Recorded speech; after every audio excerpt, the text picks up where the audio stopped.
योगी आदित्यनाथ ने दिखा दिया कि नीति और नियत अगर एक हो, साफ हो, बेदाग हो, तो हिंसा और दंगा भड़काने वालों के इरादे नाकाम हो जाते हैं। आज यूपी नो कर्फ्यू, नो दंगा। यूपी में सब और चंगा। योगी आदित्यनाथ ने बता दिया है कि उनके पास प्रदेश को सही ढंग से चलाने का रास्ता भी है और रास्ता भटकाने वालों का इलाज भी है। रूल ऑफ लॉ एक सबसे महत्वपूर्ण भूमिका का निर्वहन करता है। योगी आदित्यनाथ ने साबित किया है कि उनकी जीरो टॉलरेंस की नीति से अपराधी और दंगाई कितना डरते हैं।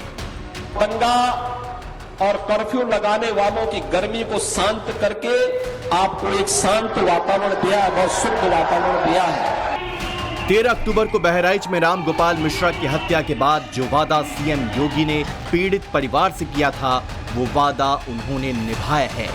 हत्या के मुख्य आरोपी सरफराज उर्फ रिंकू समेत 5 आरोपियों को गिरफ्तार किया है। इनमें से 2 को एनकाउंटर में पैर में गोली भी लगी है, पर योगी का एक्शन मोड अभी थमा नहीं है।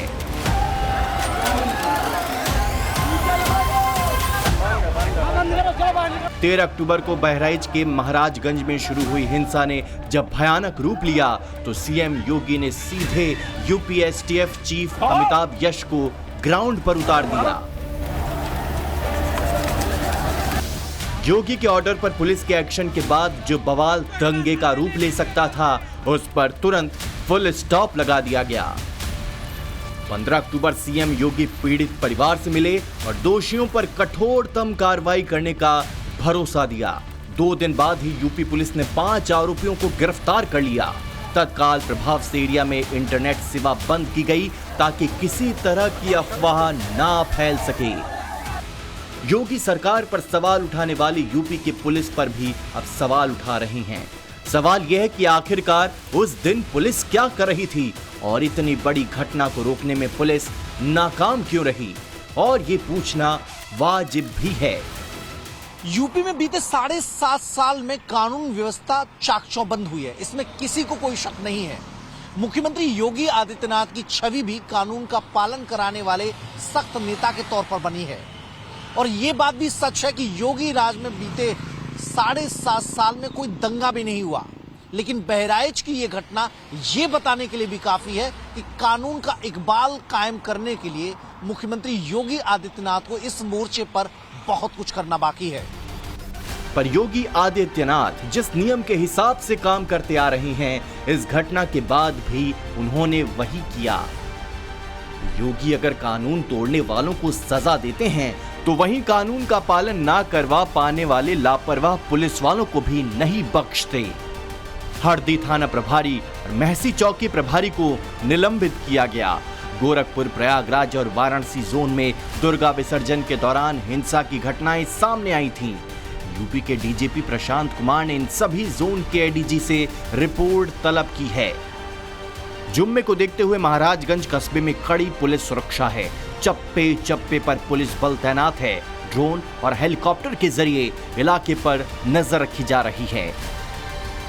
आज शुक्रवार है, आज जुम्मे की नमाज होती है, लेकिन महाराजगंज कस्बे में सन्नाटा पसरा हुआ है। बाजार बंद है, माहौल हालांकि शांतिपूर्ण है, लेकिन स्थिति तनावपूर्ण बनी हुई है। ऐसे में कोई ऐसी स्थिति न बनना पाए जिसके चलते जुम्मे की नमाज के लिए लोग इकट्ठा हों और भीड़ की शक्ल अगर यहाँ पर होती है तो उसका नुकसान न उठाना पड़े, उसको ध्यान में रखते हुए मौके पर पुलिस बल को तैनात किया गया है। मस्जिद के गेट पर पुलिसकर्मी तैनात है।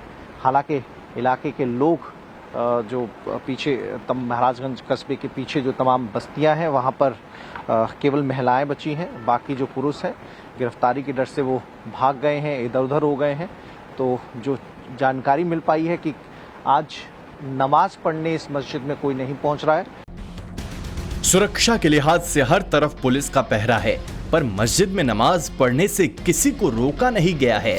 अगर मुस्लिम पक्ष चाहे तो मस्जिद जा सकता है, पर तनावपूर्ण हालात को देखते हुए मुस्लिम बहुल महाराजगंज इलाके के लोग घरों से नहीं निकल रहे। घरों के पुरुष और युवा या तो फरार हैं या फिर दूसरे शहरों में चले गए हैं।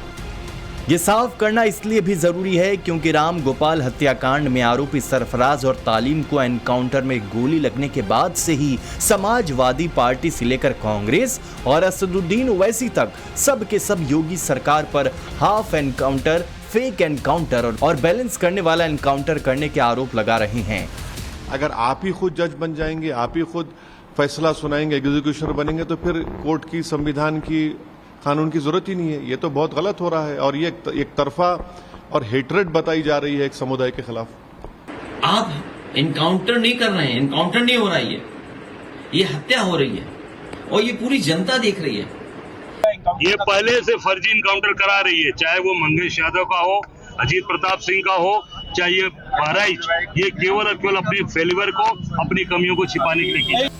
पर सियासत करने के चक्कर में शायद ये नेता भूल जाते हैं कि चाहे डकैत मंगेश यादव का एनकाउंटर हो या सरफराज और तालीम का एनकाउंटर हो या फिर डकैत अनुज प्रताप सिंह का एनकाउंटर हो, बात जब अपराधियों का हिसाब करने की आती है तो योगी न जात पात देखते हैं और न ही धर्म देखते हैं। बहराइच में हुई हिंसा की तह तक जाने के लिए जब टाइम्स नाउ नवभारत की टीम महाराजगंज में हिंसा वाली जगह पर अपने इन्वेस्टिगेशन कर रही थी तो इलाके के बारे में एक और बड़ी बात हमें पता चली। ये जो कस्बा है इसका नाम महराजगंज है और महराजगंज से बहराइच की ओर जाने वाले रोड पर इस वक्त मैं मौजूद हूँ जहां पर पूरा बाजार लगा हुआ है। देखिए सीमेंटेड पूरा रोड है। इस रोड पर अक्सर जब गांव से लोग निकलते हैं, बाजार लगता है तो ट्रैफिक की समस्या रहती है, इसलिए पीडब्ल्यूडी डिपार्टमेंट ने अपने इस रोड को और चौड़ा करने की योजना बनाई थी और जब योजना बनी तो पता चला कि इस रोड पर भी इंक्रोचमेंट है। जो सरकारी जमीन रोड के इधर उधर छोड़ी जाती है वहां पर भी लोगों ने अपने मकान बना लिए हैं। तो इस अवैध अतिक्रमण को हटाने की तैयारी हिंसा से काफी पहले शुरू कर दी गई थी। जो निर्माण अवैध रूप से बनाए गए थे उन्हें प्रशासन ने चिन्हित भी किया था। कार्रवाई के तहत जल्द ही अवैध निर्माणों पर बुलडोजर भी चलाया जा सकता है। पीडब्ल्यूडी डिपार्टमेंट ने इस इंक्रोचमेंट को हटाने की कवायद 1 महीने पहले शुरू कराई थी और उसके चिन्हीकरण किया गया था और उसी का निशान यहाँ पर मौजूद है। मतलब लगभग 8 से 10 फुट जो सड़क का हिस्सा होता है उस पर लोगों ने अपना कब्जा कर लिया है। कुछ ने चबूतरा बना लिया और कुछ ने यहाँ पर पक्के कंस्ट्रक्शन करके दुकान आगे बढ़ा ली है। अब जिला प्रशासन इसकी जांच करवा रहा है और जांच के बाद रोड को चौड़ा करने के लिए जो बुलडोजर का एक्शन लिया जाता रहा है निर्धारित नियमों का पालन करते हुए, उसी के तहत यहाँ पर भी कार्रवाई अमल में लाई जाएगी। निर्माण अवैध है जिसका अंजाम सिर्फ और सिर्फ बुलडोजर है, क्योंकि महाराजगंज राजनीति का हॉट टॉपिक बना हुआ है और मुस्लिम बहुल इलाका है, इसलिए पुराने कई वाकयों की तरह ही यहाँ बुलडोजर एक्शन पर योगी आदित्यनाथ को कटघरे में खड़ा करने की कोशिश जरूर की जा सकती है।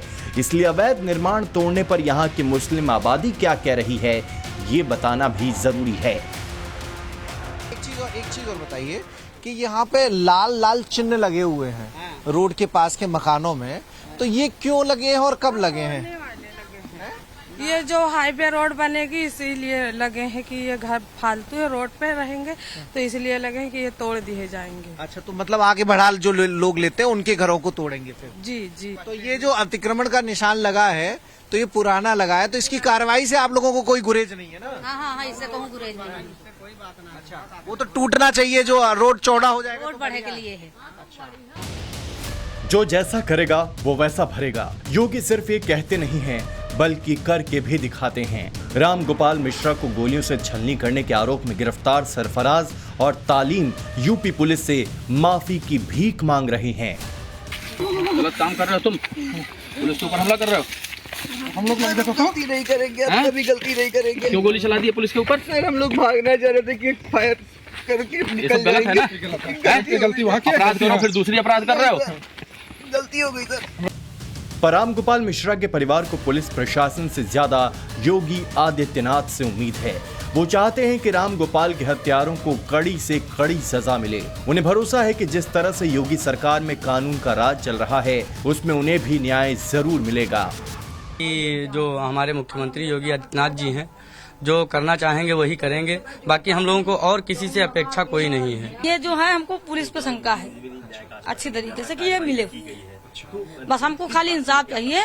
और मोदी जी से मतलब हम ये चाहते हैं, योगी जी से, कि मतलब अगर हमको इंसाफ नहीं मिलेगा तो हम मतलब पूरे परिवार समेत मर जाएंगे जाके वहीं। नहीं अभी कहाँ रहा, तो ये पैर पे गोली लगी है, हमारे पति के सीने पे गोली लगी थी, उनके सीने पे गोली नहीं लगी है। जब तक उनकी सीना पूरा छल्ली नहीं हो जाएगा जैसे कि हमारे पति का था, तब तक सुकून नहीं मिलेगा। ना हमें मिलेगा, ना ही हमारे पति को मिलेगा, ना ही हमारी पूरी फैमिली को मिलेगा। किसी का बेटा गया है और इस पे राजनीति करने की कोई जरूरत नहीं है।